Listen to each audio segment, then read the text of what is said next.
Hello everyone, and welcome to my Y&R Homies channel. I hope everyone is having a wonderful day. Before we begin, please hit the subscribe button and give this video a thumbs up. When Audra tells Nate, Sharon disappears. On today's episode of The Young and the Restless, Nick discovers that Sharon and Phyllis are both gone, Adam shares his dream with Chelsea, and Nate is shocked to find out that Audra knows Holden. Nate tells Audra in his penthouse that Damien and Amy have made some headway. He decided to meet her again after they hugged, even though the wounds still need to heal. He appeared to have warmed towards his mother when he subsequently met him at the club. Audra, who is thrilled for Amy, feels relieved. They're hoping she will stay. Additionally, Nate persuaded her to give another physician access to her medical information. They need to start thinking positively now. Damien and Amy might not have been able to rebuild their relationship without him, according to Audra. Hastings believes she should also be given credit for that.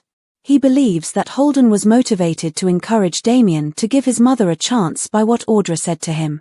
She doesn't want to claim credit. They discuss what could be preventing Damien from leaving and if it has to do with his mother or his brotherly bond. Nate believes it's Lily since he saw her at the club with his half-brother, but Audra thinks it's a woman. Perhaps he should thank his cousin? Audra admits that they are unsure whether it is Lily while they sit there. She and Damien seem to click, Nate thought. He is appreciative if that is what it takes to keep him around. He shifts and mentions how enamored Holden was of Audra. He was unable to look away from her. She acknowledges, "There's something you should know about Holden and me." She tells him it's not that horrible, but Nate braces himself. She recognized Holden when he initially came. Years ago, when she and Tucker were in Los Angeles, they got to know one another. She didn't say anything since she was so shocked to see him again. Nate is perplexed by this and clarifies that she has always known Holden by that name. It was confusing to meet him as Damien, and she began to wonder about his true identity. Audra acknowledges that they had a few dates, but they weren't serious. Nate says, unsure whether that's all. She describes how Tucker put her in danger with some ungentlemanly producers, but Holden saved her. Despite her ability to hold her own, Holden supported her. Nate continues to question why she didn't come clean with him about Holden right away. Audra is adamant that she has nothing further to conceal. He starts to moan and pace as a result. She acknowledges that Holden brought back unpleasant memories of her time spent with Tucker. In order to avoid having to deal with Holden once more, Audra hoped he would go. This makes sense, Nate acknowledges. She regrets how she handled things and apologizes for not being more forthright. Can he pardon her? Can she make this right? When he gives her a hug, she is startled and perplexed. Nate is sorry for what happened to her and that it returned when he saw Holden. He only wishes she had been honest with him. Nate desires her trust. Holden isn't bothered by her relationship with him. The past is the past. She assures him that he doesn't need to know anything more.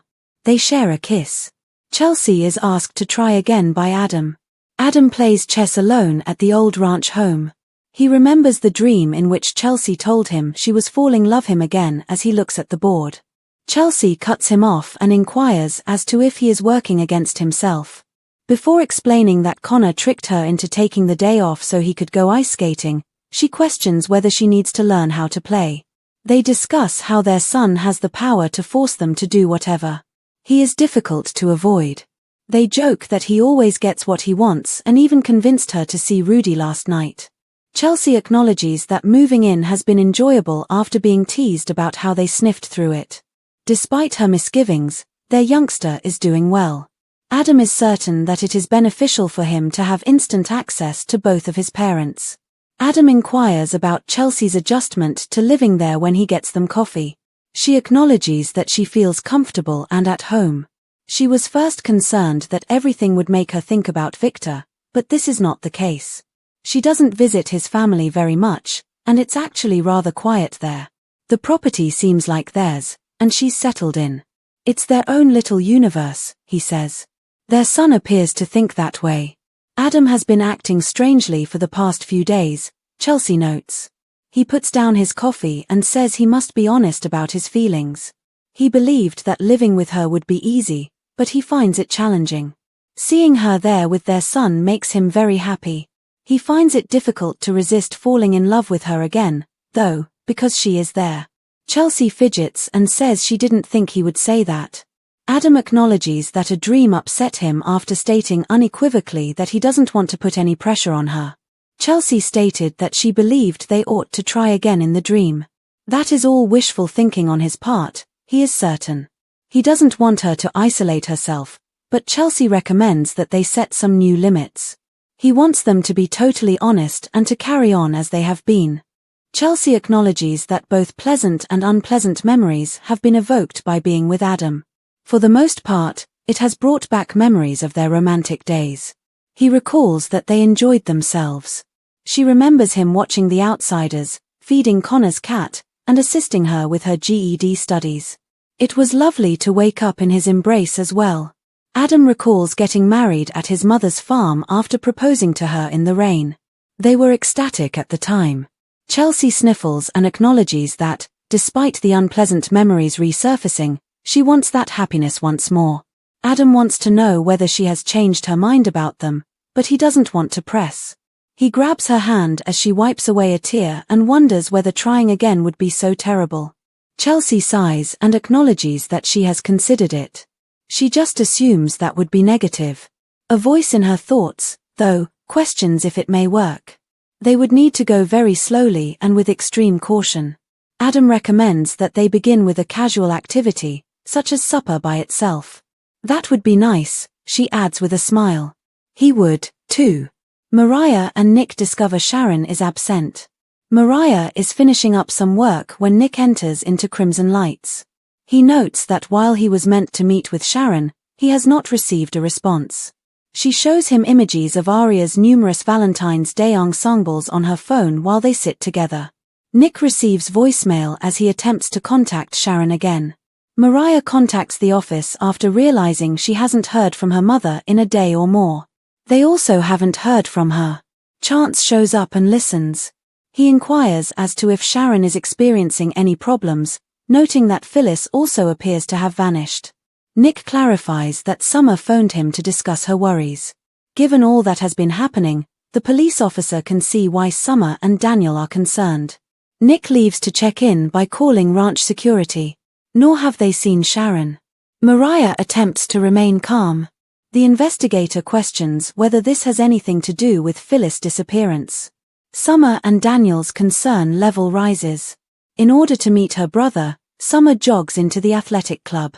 Neither of them has been able to locate their mother. She did not attend breakfast, and all they have been receiving is voicemail.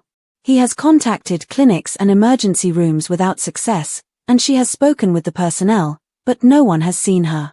Summer claims that they cannot deny the possibility that their mother suffered a significant injury. They try to relax as they sit at the bar and consider their mother's possible destinations. Now that she was back on track, Phyllis had no need to run. Daniel warns his sister that their mother has a knack for making poor decisions. She truly can't leave them again at this time, and Summer doesn't want to hear about it. Daniel receives a call from Chance inviting him and his sister to Crimson Lights. The argument between Sharon and Phyllis families. Back at Crimson Lights, Mariah makes guesses about her mother's possible whereabouts. Since Faith is gone and he doesn't want her to worry about this until absolutely necessary, Nick would want to keep her out of this. Chance claims that comparing notes with Daniel and Summer will be beneficial. The five of them discuss what they know about the missing ladies when Phyllis kids get there. Nick finds all of this too strange to be a coincidence. Mariah observes that Phyllis' hatred of her mother is so powerful that it might collapse skyscrapers, and she questions whether one of the missing individuals left voluntarily. She is reminded by Summer of how Sharon dumped Heather into the river. Daniel invites everyone to unwind and asks Chance what he thinks. According to the officer, they should be polite and share whatever they know. Summer and Mariah begin arguing over their mothers right away. According to Daniel, Phyllis seemed upbeat after landing her new position with Billy. Everyone agrees that they want to locate the two women when Nick prods them. Chance sums up when they last saw one another. Summer and Mariah keep berating one another for their mother's inappropriate actions. The fact that no one saw them cross paths in the previous few days has now been proven. How could Phyllis and Sharon simply disappear? Mariah ponders. Sharon and Phyllis are together. Sharon and Phyllis are seen comatose on the floor of a basement flat.